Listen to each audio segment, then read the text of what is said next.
वैशाल रेसिपीमध्ये आपलं खूप खूप मनापासून स्वागत आहे। तर आज मी तुम्हाला जी रेसिपी दाखवणार आहे ती झणझणीत मटणाचा रस्सा दाखवणार आहे बघा। त्यासाठी मी इथं अर्धा किलो मटण घेतलेलं आहे स्वच्छ धुवून। इथं मी कुकर गरम करायला ठेवलेला आहे बघा। त्यामध्ये आपण आता तेल घालून घ्यायचं आहे।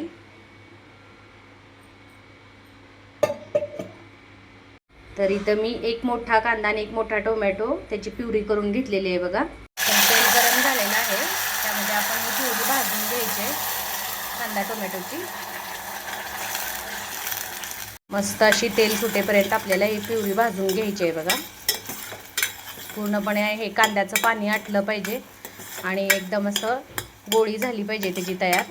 अशा पद्धतीने आपल्याला हा कांदा आणि टोमॅटो भाजून घ्यायचा आहे व्यवस्थित। तर इथं बघा कांदा टोमॅटोची प्युरी भाजत असताना आपण यामध्ये थोडंसं मीठ घालायचं आहे। मीठ घातल्यामुळे पटकन प्युरी ही भाजली जाते बघा। आता मीठ घातल्यानंतर मिक्स करून घ्यायचं आहे व्यवस्थित। तर मस्त अशी आपली प्युरी भाजलेली आहे बघा, एकदम गोळी झालेली आहे। तेल सुटेपर्यंत आपण एकदम व्यवस्थित भाजून घेतलेला आहे, बघू शकताय तुम्ही। मटण हे सगळ्यांचं आवडतं खाद्य आहे बघा। तर मटणाचा झणझणीत रस्सा आपण आज बघणार आहोत। मस्त असा, आणि प्युरी जर करून घातली आपण तर रस्सा असा दाटसर होतो, पातळ होत नाही। रस्स्याला स्ट्रक्चर खूप छान येतं बघा अशी प्युरी जर आपण करून घातली तर।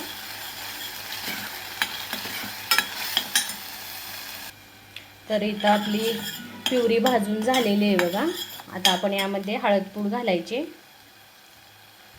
आपल्याला जेवढी पाहिजे तेवढी हळदपूड आपण यामध्ये घालायची। मी 2 छोटे चमचे हे घातलेले आहे बघा हळदपूड। हळदपूड व्यवस्थित मिक्स करून घ्यायचे यामध्ये।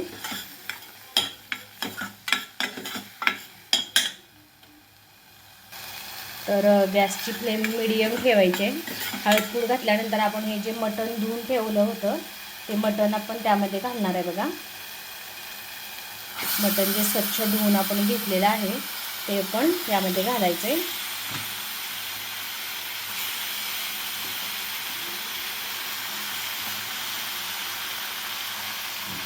आणि हे व्यवस्थित मिक्स करून घ्यायचं आहे बघा।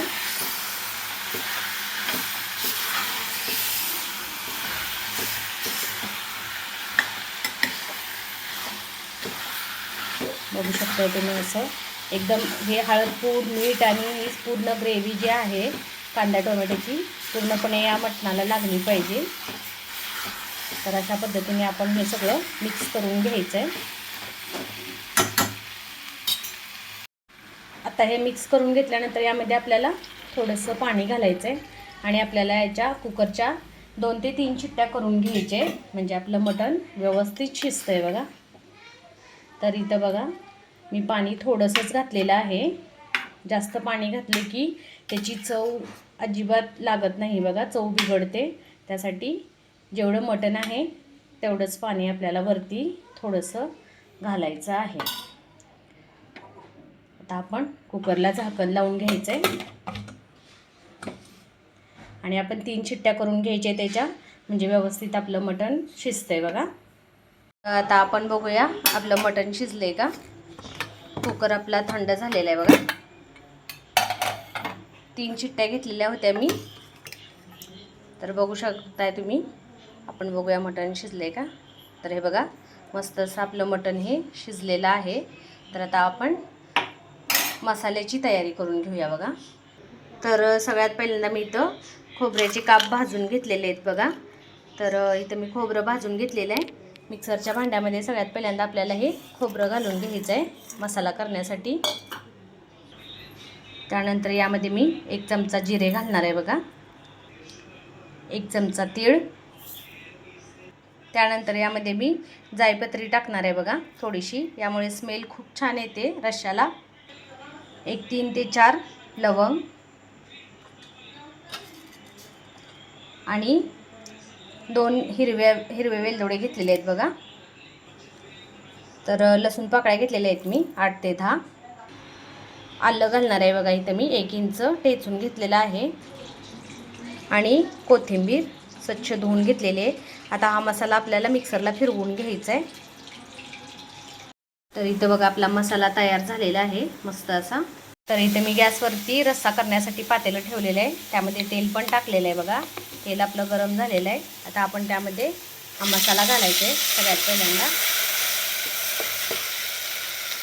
तर इथं बघा आपण मसाला असा भाजून घ्यायचा आहे. तर मसाला भाजत असताना मी तुम्हाला नेहमी सांगत असते, त्यामध्ये आपल्याला हा स्टॉक जो आहे तो टाकायचा आहे. त्यामुळे चव चांगली येते बघा रश्श्याला.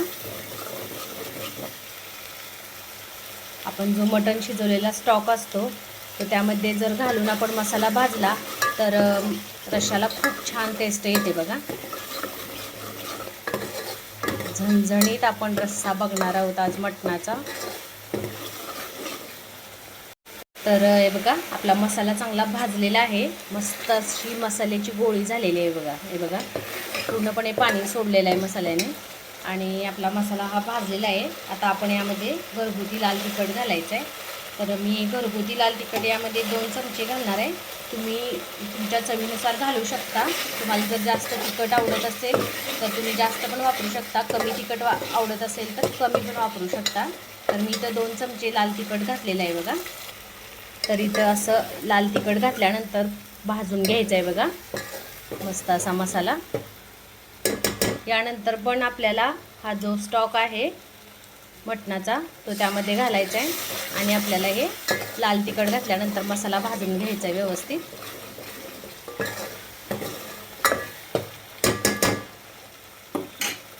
तर आता बघा मसाला भाजलेला आहे. चटणी पण आपली व्यवस्थित भाजलेली आहे त्यामध्ये. तर आता आपण सगळ्यात पहिल्यांदा हे मटण असं जाळीच्या साह्याने काढून घ्यायचं आहे बघा कुकरमधून.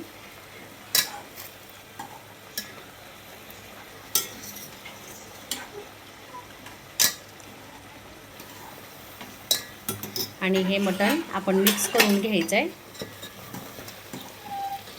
व्यवस्थित.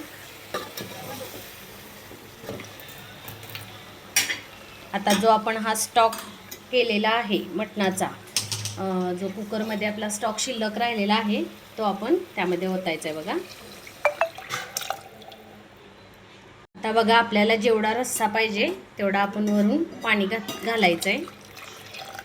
तर बघू शकताय तुम्ही मस्त असा काळा भोर कट आलेला आहे बघा. एकदम रसरशीत आपला हा मटणाचा रस्सा तयार झालेला आहे. बघू शकताय तुम्ही किती छान असा रस्सा तयार झालेला आहे. तर टेस्ट करून आपण मीठ घालायचं आहे. का तर आपण मटण शिजवताना मीठ घातलं होतं. तर आता आपण रश्श्यामध्ये पाणी वाढवलेलं आहे. तर टेस्ट करायचं आहे आधी आणि त्यानंतर आपण मीठ घालायचं आहे बघा. तर या रश्श्याला मीठ लागते म्हणून मी थोडंसं मीठ घालणार आहे बघा वरून. का तर आपण पाणी वाढवलेलं आहे. मिक्स करून घ्यायचं आहे आणि मीडियम गॅसवरती उकळी येईपर्यंत आपल्याला हा रस्सा शिजवायचा आहे. का तर आपलं मटण हे शिजलेलंच आहे. तो एक उकळी काढून घ्यायची आहे रश्श्याला.